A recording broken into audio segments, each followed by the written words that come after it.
राजा बलि को वहाँ का राजा बनाया था, और वहाँ पे लक्ष्मी की कृपा अब रहेगी, क्योंकि स्वयं नारायण ने वामन अवतार में कह दिया था।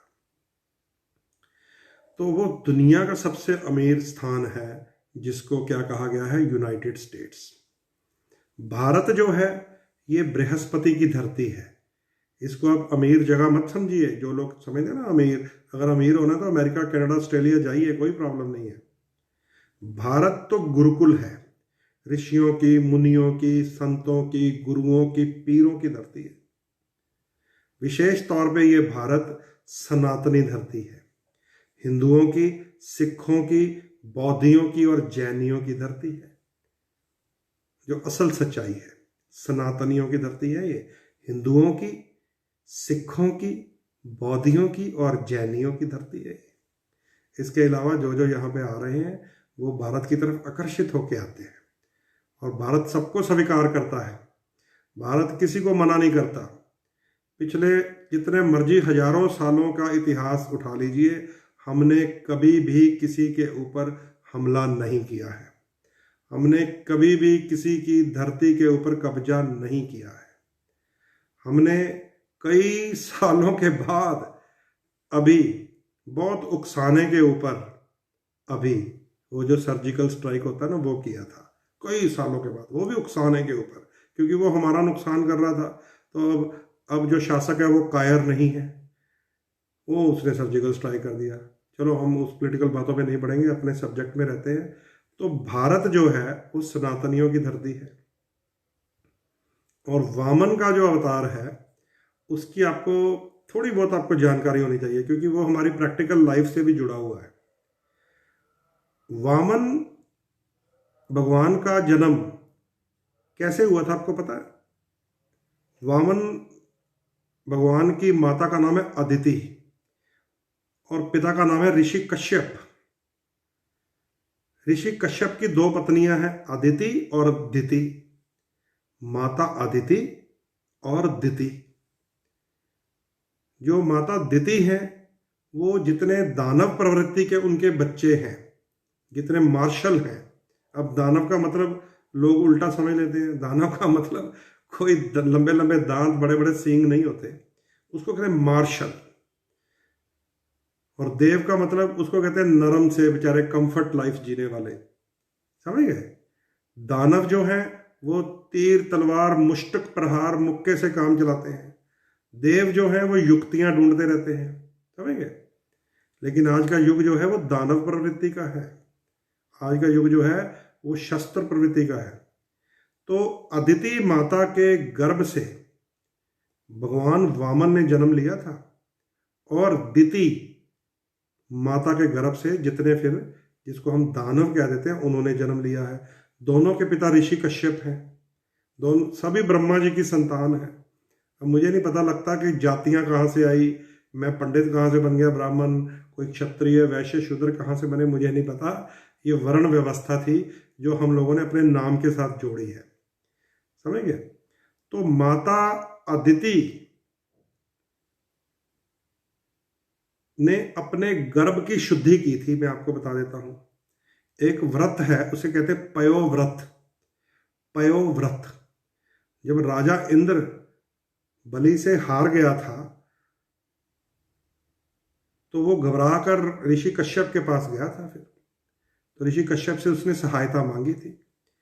तो ऋषि कश्यप ने कहा था कि पूरे संसार में ऐसा कोई नहीं है जो राजा बलि को हरा सके, उसके लिए तो कोई नई युक्ति करनी पड़ेगी। तो वह कहता है आप वो युक्ति कीजिए। तो ऋषि कश्यप ने अपनी दोनों पत्नियों को, अदिति माता को और दिति माता को, व्रत रखने के लिए कहा। उससे गर्भ शुद्धि होगी, और उस गर्भ से जो बालक उत्पन्न होगा या जो भी होगा वो शक्तिवान होगा, जो राजा बलि को पछाड़ सकता है। तो ये पयोव्रत कहते हैं उसको, शास्त्र में लिखा हुआ है पयोव्रत। वो ऐसा व्रत होता है जब सूर्य की, चंद्रमा की कला घट रही होती है तो अपने अन्न का दाना भी घटाना पड़ता है, समझिए? चंद्रमा की कला बढ़ रही होती है तो अन्न के कौर बढ़ाने पड़ते हैं। चंद्रमा की कला घट रही होती है तो थोड़ा सा अन्न, फिर उसके बाद थोड़ा सा, फिर थोड़ा, जब लास्ट दिन हो जाते हैं ना, एक दाना चावल का, 2 दाने चावल के, पूरा पूरा दिन ऐसे रहना पड़ता है। तो जो माता दिति थी वो भी व्रत करने लग गई, और जो माता अदिति थी वो भी ये वाला सेम व्रत करने लग गई। ध्यान से सुन लीजिए, व्रत हमारे कैसे टूटते हैं और कैसे हमें फल नहीं मिलता व्रत करने के बावजूद भी, कैसे हमारा संकल्प छिन्न भिन्न हो जाता है, ये मैं आपको बताने लगा हूं। माता अदिति इस पयो व्रत को पूरी श्रद्धा से कर रही थी। चंद्रमा की जब कला बढ़ रही थी तो वो अपना एक कौर बढ़ा देती थी, 4 दाने चावल के और खा लेती थी, फिर बढ़ता 5 दाने, फिर पूर्णिमा आ जाती थी 15 दाने खाती थी, फिर वो जब घटता था फिर भी 14 दाने, ऐसे कर रही थी। यही कार्य माता दिति भी कर रही थी, जो दानवों की माता है। ऋषि कश्यप जी विचार में पड़ गए कि अगर ये दोनों जाने, मेरी पत्नियां, ये व्रत पूर्ण कर गई तो काम खराब हो जाएगा, क्योंकि फिर देव और दानव दोनों में शक्ति बराबर हो जानी है, फिर मुसीबत पड़ेगी। तो उन्होंने ब्रह्मा जी के आगे हाथ जोड़े कि हे ब्रह्मा जी, आप पिता हैं हमारे, आप कोई रास्ता बताइए। तो उन्होंने कहा कि जो देव को जन्म देने वाली माता है उसका व्रत पूर्ण करवाइए, और जो दैत्य को जन्म देने वाली माता है उसके व्रत में कुछ ना कुछ आपको करना पड़ेगा, भाई कोई युक्ति तो लगानी पड़ेगी। तो ऋषि कश्यप ने कहा कि मैं तो ऐसा नहीं करूंगा, मैं तो भगवान नारायण का भक्त हूं, मैं तो ऐसा कुछ नहीं करने वाला कि मैं उसका व्रत तोड़वा दूं, खंडित कर दूं, खराब करवा दूं। उसने क्षमा मांग ली। तो कहता फिर आप नारायण के पास ही जाइए, ऐसे जो छल बल है वही कर सकते हैं, मैं तो सीधी सीधी बात बताने वाला हूं। ब्रह्मा जी ने यह कहकर ऋषि कश्यप को नारायण के पास भेज दिया। तो नारायण ने उन्हें कहा कि देखिए, जब कोई श्रद्धा से, आस्था से व्रत कर रहा होता है, उसका व्रत तोड़वाने वाला भी पाप का भागी बनता है। आप जो बात लेके आए हैं, आप कुछ मत कीजिए। आप केवल जब आपकी दोनों पत्नियां पूर्ण प्रखर व्रत पे पहुंच जाएं, क्योंकि ये 15-15 दिन का व्रत होता है, चंद्र की कलाओं के साथ घटता है उनका अन्न, तो आपको उनका व्रत नहीं तोड़वाना, आपको केवल सुंदर सुंदर फल, मीठे मीठे सुगंधित फल, मिठाइयां, भोग लेकर अपने घर जाना है बस, और आपको कुछ नहीं करना।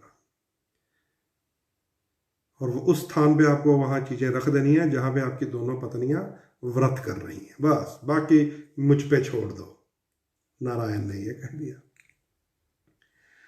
तो वो सुगंधित, जिसमें फलों में से खुशबू आ रही थी, बढ़िया बढ़िया मिठाइयां ऋषि कश्यप ने माता दिति के कक्ष में भी रख दी, माता अदिति के कक्ष में भी रख दी। दोनों व्रत कर रही थी, दोनों की तपस्या चल रही थी, लेकिन माता दिति जो थी वो मोह में फंस गई। सबसे पहली इंद्री होती है ये नोज, हमारा नाक, जिसको क्या आती है, गंध, दुर्गंध, सुगंध। उसको पहले आंखें बंद की हुई थी, उसको फिर सुगंध आई। जब वो सुगंध आई, उसके मन को भाई, तो उसने अपनी आंखें खोल दी। दूसरी इंद्री होती है हमारी चक्षु। इनको कैसे प्रयोग करना है समझ लीजिए। जब चक्षु खुले तो सामने बहुत सुंदर सुंदर फल, आम, केले, सेब, जो भी पड़ा होगा। दूसरी इंद्री है हमारी चक्षु, देखना। जब चक्षु से देखा तो दिमाग में और खलबली मच गई कि जिसकी खुशबू इतनी प्यारी है, जो देखने में इतना सुंदर आम है, उसने अपनी तरफ खींचा। तो तीसरी इंद्री होती है हमारी ये स्पर्श की उंगलियां, उसने ऐसे पकड़ने की कोशिश की, फिर उस आम को जब स्पर्श किया तो वो और मधुर लगा उसको। चौथी इंद्री होती है हमारी ये जीभ, जीवा, जो टेस्ट हमें करवाती, स्वाद। जब उसने देखा कि सुगंध इतनी अच्छी, देखने में इतना सुंदर, स्पर्श करने में इतना मुलायम, तो क्यों ना फिर मैं इसको अब खा भी लूं। तो माता दिति उस मोह जाल में फंस गई भगवान विष्णु के। माता दिति ने अपना व्रत तोड़ दिया, भंग कर दिया, अपना संकल्प खराब कर लिया। और वो जो सुंदर मायावी फल थे उन्होंने ग्रहण कर लिए। लेकिन अदिति माता के साथ भी ये सेम प्रोसीजर किया भगवान ने। उसे भी उसकी खुशबू आई, लेकिन उसने आंखें नहीं खोली, उसने दूसरी इंद्री को एक्टिव नहीं किया। अगर हमें किसी चीज की स्मेल आती है, फिर हम उसकी देखते हैं, फिर हम उसको स्पर्श करते हैं, फिर उसको चखते हैं, फिर हम उलझ जाते हैं कि जलेबी तो बड़ी मीठी है भैया, मैं तो और खाऊंगा, मैं तब तक खाऊंगा जब तक मुझे डायबिटीज नहीं हो जाती, क्योंकि ये बहुत मीठी है। तो अदिति माता ने अपना पयोव्रत नहीं तोड़ा और उनके गर्भ से जन्म लिया भगवान नारायण ने वामन के रूप में। इसे कहते हैं गर्भ शुद्धि। ये हमारी प्रैक्टिकल लाइफ से जुड़ी हुई बातें हैं। हमें एज एन एस्ट्रोलॉजर बहुत सारे लोग मिलते हैं हमें कि पंडित जी हमारे बच्चे की डिलीवरी की डेट निकाल दीजिए, डॉक्टर ने कहा सिजेरियन होना है सेक्शन सी, तो आप डेट ही निकलवा लो, टाइम ही निकलवा लो, उस दिन हम आपके बच्चे को निकाल देंगे गर्भ में से। अब ध्यान से सुन लीजिए, अब आज का जो युग है, आज के जो कपल्स हैं, आज की जो माताएं हैं, वो गर्भ धारण करने के बाद आ जाती हैं। वो कहती है कि धारण होने के बाद डॉक्टर ने कहा कि सिजेरियन होना है, आप अपने एस्ट्रोलॉजर से तारीख और टाइम ले आओ, हम उस दिन चीरा निकाल के बेबी निकाल देंगे, आपकी कुंडली आपके बच्चे की बढ़िया बन जाएगी। अब इसको ध्यान से समझ लीजिए। बहुत सारे लोग हमसे पूछते हैं, हम भी बता देते हैं, लेकिन आप क्या समझते हैं कि कोई डॉक्टर अपनी मर्जी से कहेगा कि सेक्शन सी होगा, उस दिन इतने बज के इतने मिनट से हम आपके बच्चे को निकाल देंगे? नो, ये भी उस बच्चे के कर्म होते हैं, ये भी वही करवा रहा होता है, उसके मुख से निकलवा देता है और उस बच्चे को वो गर्भ से निकाल देता है। नेचुरल डिलीवरी वो भी नहीं होती, सुन लो, मतलब प्रयोजित की हुई,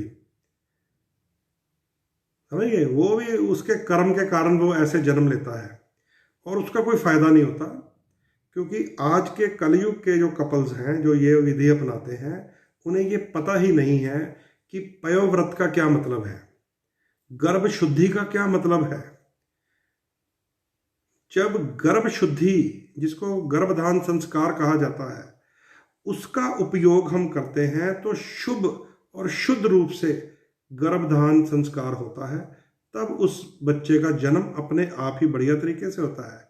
गर्भ धारण करने के बाद या मैं कौन सी डेट से कौन सी डेट तक कंसीव करूं, उसके बाद नहीं होता ये आपने पूछना, हमने बताना है बस, या छुटकारा कर लेना अपना। फॉलो। आपको पता है भगवान राम का जब जन्म हुआ तो महाराज दशरथ की आयु कितनी थी, किसी को पता है? अभी भी 48 लोग देख रहे हैं, तो आप मुझे बताइए, मैं जरा फोन पे बात कर लूं। भगवान राम का जब जन्म हुआ, दशरथ की आयु कितनी थी, ये बता दीजिए। हेलो, हाँ हाँ, लाइव चाह में इस टाइम क्या दिखा दो?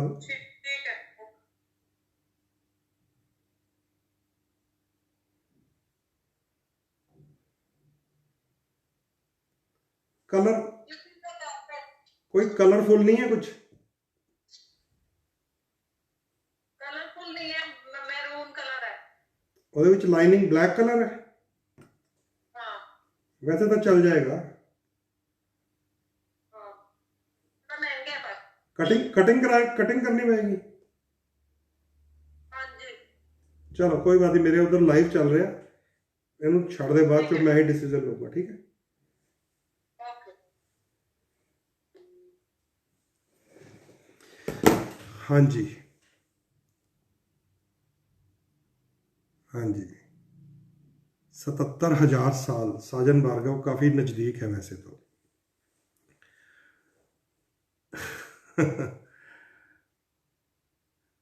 भगवान राम का जब जन्म हुआ, आपको तो केवल यही पता ना, तीन जो माताएं थी, कैकेयी, सुमित्रा और कौशल्या माता, इन तीन के नाम पता है? 300 रानियां थी दशरथ जी की, 300। और तब तक भगवान ने इंतजार करवाया जब तक गर्भ शुद्धि नहीं हो गई। 70,000 वर्ष की आयु तक। मान सकते हैं इस बात को? आप कहोगे गप है ये, लेकिन उस युग की बातें कर रहे हैं हम। रावण की आयु 10,000 वर्ष थी। जटायु, जिसका वध किया था रावण ने, जटायु और महाराज दशरथ की आयु सेम थी। आपको पता है भगवान कृष्ण का जब जन्म हुआ था तब उनकी दोनों माताओं की आयु कितनी थी? बलराम का जब जन्म हुआ, जिसको हम बलदेव भैया कहते हैं ना, जगन्नाथ की यात्रा में तीन रूप हमें दिखाई देते हैं, बहन सुभद्रा, जगन्नाथ भगवान और बलदाऊ बलदेव। माता की आयु थी 90 वर्ष। 90 वर्ष। आपको पता है गंगा मां ने जो भीष्म पिता की माता थी, अपने 7 पुत्रों को जन्म लेते ही गंगा नदी में विसर्जित कर दिया था, क्योंकि गर्भ शुद्ध नहीं था। 8वां भी उसने विसर्जित करना था, लेकिन उनके पतिदेव ने कहा, हाथ पकड़ लिया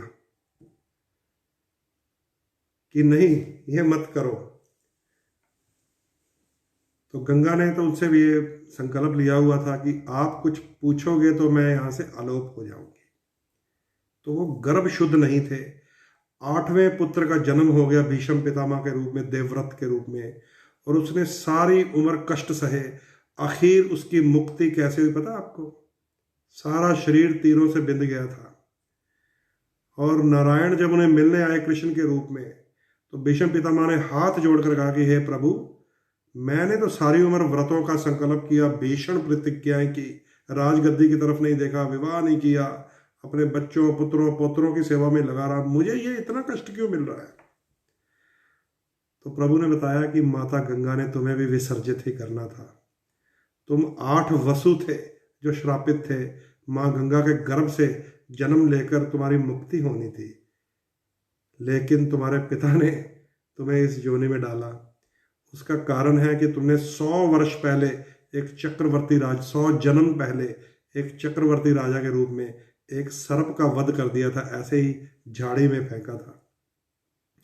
कांटों भरी झाड़ी में उस सर्प के सारे शरीर पे कांटे चुभ गए थे। तो उसने तुम्हें श्राप दिया था कि जिस दिन नारायण स्वयं आएंगे और मेरी तरह तेरा शरीर बिंधा पड़ा होगा, उस दिन तेरी मुक्ति होगी। 100 जन्म लग गए, नहीं तो पहले दिन मुक्ति थी। मां गंगा का तो 8वां वसु था जिसको मुक्ति मिलनी थी। तो ये गर्भ शुद्धि का एक सिस्टम होता है, जिसे माता अदिति ने पयोव्रत से शुद्ध किया। भगवान वामन का जन्म हुआ। माता कौशल्या ने भगवान को जन्म देने के लिए दशरथ की पत्नी के रूप में ईश्वर से प्रार्थनाएं की हुई थी कई जन्मों से। दशरथ की आयु 70,000 वर्ष थी। रावण की आयु 10,000 वर्ष थी। जटायु की आयु 70,000 वर्ष थी। 90 वर्ष की आयु में कृष्ण भगवान और बलराम दाऊ पैदा हुए थे उनके घर में। तो आज का जो युग है जी, हम ना कंसीव कर गए हैं, प्रेगनेंसी हो गई है, गर्भ की तो हो गई है, आपने जो डेटे बताई थी उसके हिसाब से। अब डिलीवरी वाला ना ये तारीख मिल रही है, उसका भी आप बता दीजिए, सी सेक्शन होना है। तो ये सारा नाटक अब आप समझ लीजिए, समझ गए? तो ये शास्त्र है हमारा। ये चीजें मैं आपको इसलिए बताता हूं क्योंकि जो टॉपिक मैंने सुबह शुरू किया था आपसे बात करना, कि लोग पूछते हैं कितने बजकर कितने मिनट तक धन त्रयोदशी है, कितने बजकर कितने मिनट तक दीपावली की पूजा है, कितने बजकर कितने मिनट तक ये तिथि है। आप लोग उस विधि तक नहीं पहुंच सकते। समझिए, पुत्रेष्ठि व्रत एक हवन किया था और उसमें से औषधि निकली थी, उस औषधि का सेवन करके नारायण माता के गर्भ में प्रकट हुए थे। तब श्री राम और शेषनाग जी लक्ष्मण के रूप में आए थे। और हमारे इतिहासकारों ने, हमारे कथाकारों ने उस औषधि को बोल दिया खीर खाई थी। और मजाक उड़ाने वाले कहते हैं भाई तुम्हारे तो बड़े अच्छे अच्छे कहानियां हैं, खीर खाने से बच्चा पैदा हो जाता है।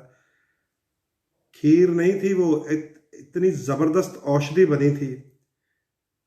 और किसने वो पूजा की थी? शृंग ऋषि जी ने। शृंग ऋषि जी कौन थे?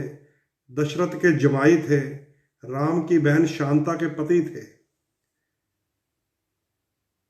किसी को राम जी की बहन का ही नहीं नाम पता होगा। वो वैद्य थे बड़े जबरदस्त। उन्होंने एक औषधि तैयार करके दी थी, पुत्रेष्ठी हवन किया था बहुत बड़ा। तब जाकर भगवान राम कई कई हजार वर्षों का तप करवाया था, क्योंकि उनके पूर्वजों ने, भागीरथ जी गंगा को धरती पे लेके आए थे, वही नारायण ने जाना था। उसको गर्भ शुद्धि कहते हैं। तो ये बातें इसलिए साझी कर रहा हूं मैं कि कितने बजे दिवाली की पूजा है, कितने बजे धनतेरस की पूजा है, इसका महत्व साधारण जनता को पता नहीं है। इसलिए भोले भक्त बना कीजिए, माता लक्ष्मी गणेश जी की फोटो, घी का दिया, हाथ जोड़ के प्रार्थना, बस।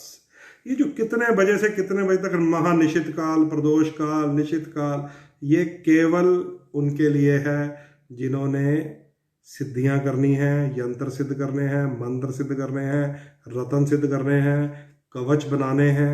ये उन लोगों के लिए है, ये उन लोगों के लिए है, समझ गए?